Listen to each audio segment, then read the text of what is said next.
أعوذ بالله من الشيطان الرجيم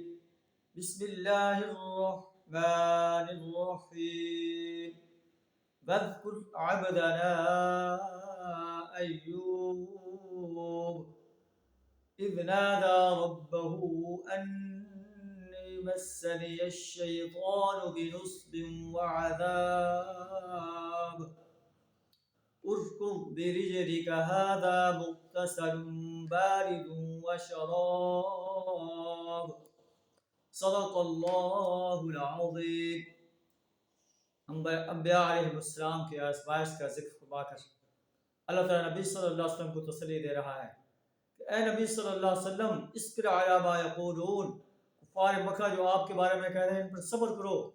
اور ہمارے بندے داؤد کو یاد کرو، ہم نے ان کی بھی آزمائش کی، سلیمان علیہ السلام کی بھی آزمائش کی، ہم نے ایوب علیہ السلام کی بھی آزمائش کی۔ ہمارے بندے ایوب کا ذکر کرو، جب آپ نے اپنے رب کو پکارا کہ شیطان نے مجھے تکلیف میں اور عذاب میں ڈال دیا ہے، اس سے مراد جب آپ بیمار ہو گئے تو شیطان آپ کو وساوس میں ڈالنے لگا، آپ کو ناشکری پر آمادہ کرنے لگا۔ شیطان کسی کو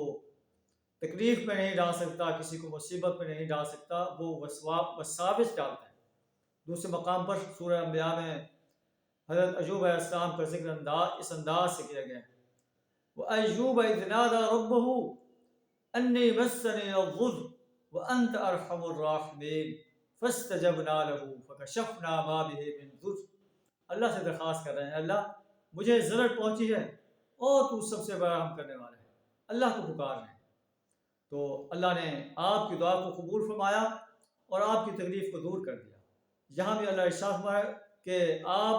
جس تکلیف میں مبتلا ہیں اس کا علاج یہ ہے، اس کو برجلک، اپنا پاؤں زمین پر مارو، ھذا مغتسل بارد وشراب، یہ ہے ٹھنڈا پانی نہانے کے لیے اور پینے کے لیے۔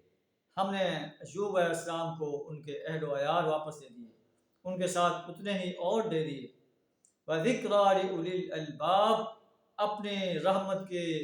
اپنی طرف سے رحمت کے طور پر